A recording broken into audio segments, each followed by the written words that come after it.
आइए जानते हैं आज की कुछ प्रमुख अंतर्राष्ट्रीय खबरों को। पहले एक नजर आज की हेडलाइंस पर। गजब एसएससी घोटाला, पार्थ चटर्जी के बॉडीगार्ड की भाभी भाई दामाद 10 रिश्तेदार बने सरकारी टीचर। लोकसभा के 4 कांग्रेस सांसदों के बाद राज्यसभा से 19 विपक्षी सांसद निलंबित।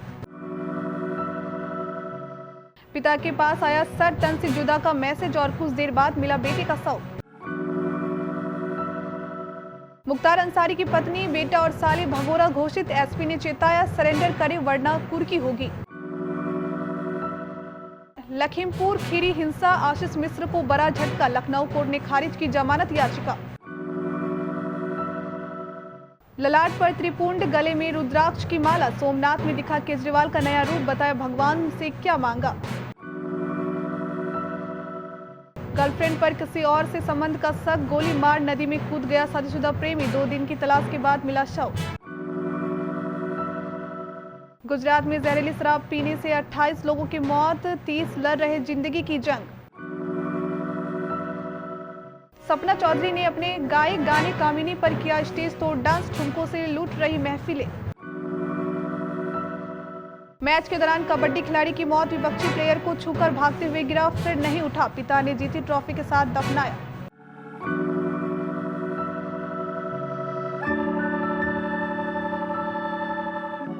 पश्चिम बंगाल में एसएससी घोटाले सुर्खियों में है। पहले ईडी के छापे में 21 करोड़ कैश बरामद हुए और फिर ममता सरकार में मंत्री रह चुके पार्थ चटर्जी की गिरफ्तारी। घोटाले के तार पार्थ की करीबी एक्ट्रेस अर्पिता मुखर्जी से भी जुड़े। घोटाले में एक के बाद एक परतें खुलते जा रही हैं। पूर्व शिक्षा मंत्री पार्थ चटर्जी का एक और कारनामा सामने आ रहा है। आरोप है कि पार्थ चटर्जी सिक्योरिटी गार्ड के 10 रिश्तेदारों को भी शिक्षा विभाग में नौकरी मिल गई। एक झटके में भाई भाभी से लेकर दामाद तक सबको सरकारी टीचर बना दिया गया। अब इस मामले की भी जांच के आदेश हाईकोर्ट ने दिए हैं। संसद के मॉनसून सत्र के दौरान सदन के वेल में प्रवेश करने और नारेबाजी के लिए राज्यसभा के 19 सांसदों को निलंबित किया गया है। तृणमूल कांग्रेस सांसद सुष्मिता देव, डॉक्टर शांतनु सेन और डोला सेन सहित 19 सांसदों को सप्ताह के शेष भाग के लिए सस्पेंड किया गया है। निलंबित किए गए सांसदों में सुष्मिता देव, डॉक्टर शांतनु सेन, डोला सेन, मौसम नूर, शांता छेत्री, नदीमुल हक, अभिरंजन विश्वास, हदीम अब्दुल्ला और गिरिरंजन एनआर, एलांगो एम, पुसनम गुम, दामोदर शिवदासन और संतोष कुमार शामिल है। केंद्रीय मंत्री और बीजेपी नेता पीयूष गोयल ने कहा, सांसदों को निलंबित करने का फैसला भारी मन से लिया गया। वे लगातार चेयरमैन की अपील की अनदेखी कर रहे थे।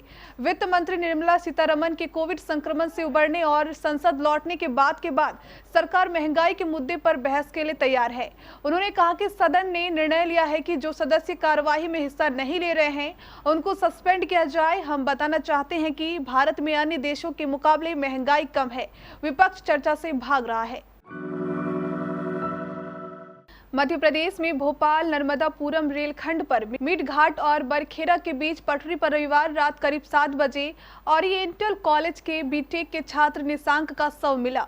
सड़क किनारे से उसका स्कूटर और मोबाइल भी पुलिस ने बरामद किया है। शव मिलने से 2 घंटे पहले छात्र के ही मोबाइल से उसके पिता को एक व्हाट्सएप संदेश भेजा गया था, जिसमें लिखा गया था कि राठौर साहब बहुत बहादुर था आपका बेटा, गुस्ताख है कि एक सजा सर तन से जुदा। इस पूरे मामले की जांच में रायसेन जिला पुलिस की 4 टीमों को लगाया गया है। मुख्तार अंसारी की पत्नी, बेटे और 2 सालों को भगोड़ा घोषित कर दिया गया है। मऊ एसपी ने मंगलवार को सभी को खुद कोर्ट में पेश होने या अरेस्ट होने की चेतावनी देते हुए वीडियो जारी किया है। ऐसा नहीं करने पर संपत्ति कुर्क करने की बात कही है।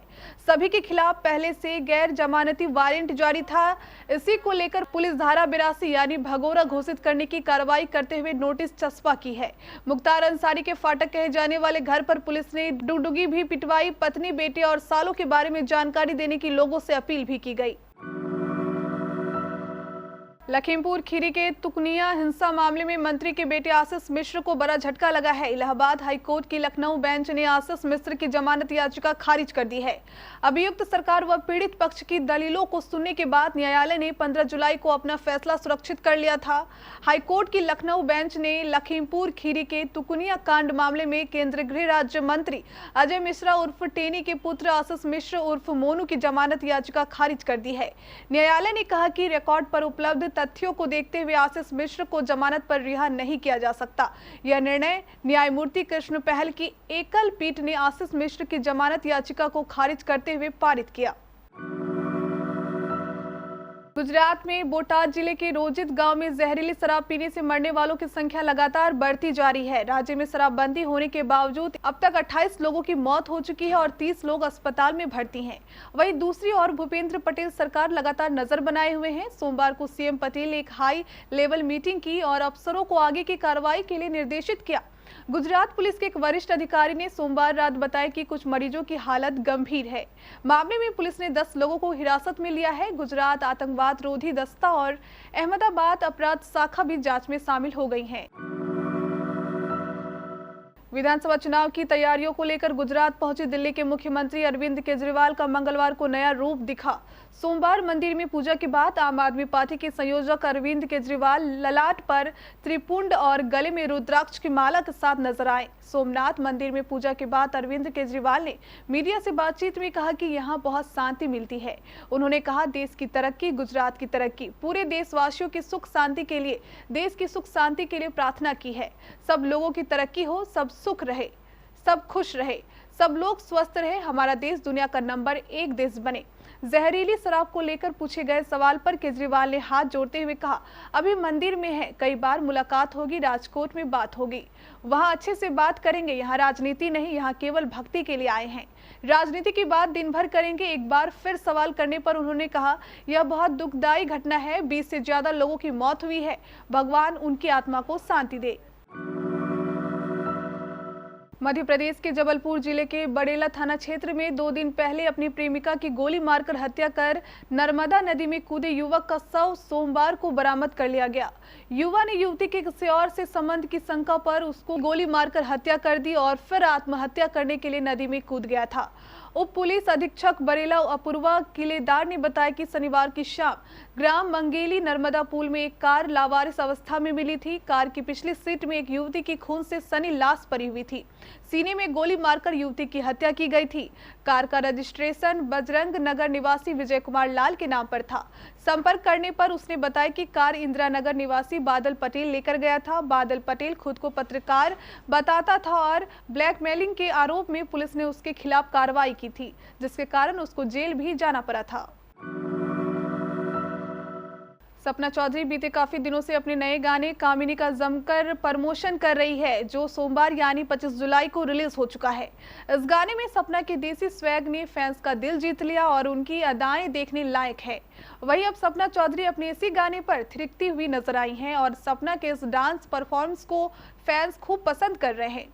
इस गाने पर सपना चौधरी अपने डांस मूव से तहलका मचा रही हैं। दरअसल सपना चौधरी ने अपने ऑफिशियल इंस्टाग्राम अकाउंट पर एक वीडियो शेयर किया है, जिसमें वह धांसू डांस करती दिख रही हैं। इस वीडियो में देखा जा सकता है कि सलवार सूट पहने हुए सपना अपने ही गाने कामिनी की कमर मटकाती दिख रही है।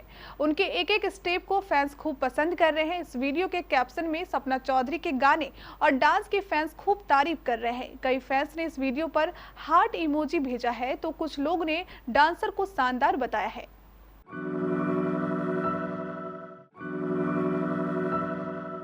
तमिलनाडु के पनरुत्ती के पास मंदीकुप्पम गांव में कबड्डी खिलाड़ी की मैच के दौरान मौत हो गई। हादसा रविवार को डिस्ट्रिक्ट लेवल मैच के दौरान हुआ, लेकिन मामला मंगलवार को सामने आया। मैच के दौरान जब खिलाड़ी विमल राज की रेड करने की बारी आई तो वह विपक्षी पाले में सांसें थामकर अपना दांव खेलने गया। इस दौरान विपक्षी खिलाड़ियों ने विमल को घेर कर गिरा दिया। एक खिलाड़ी का पैर विमल की सीने पर गया, लेकिन उसने अपने 2 पॉइंट ले लिए। हालांकि विमल इसके बाद उठ नहीं पाया। उसके साथियों ने उसे तुरंत अस्पताल पहुंचाया, जहां डॉक्टरों ने उसे मृत घोषित कर दिया।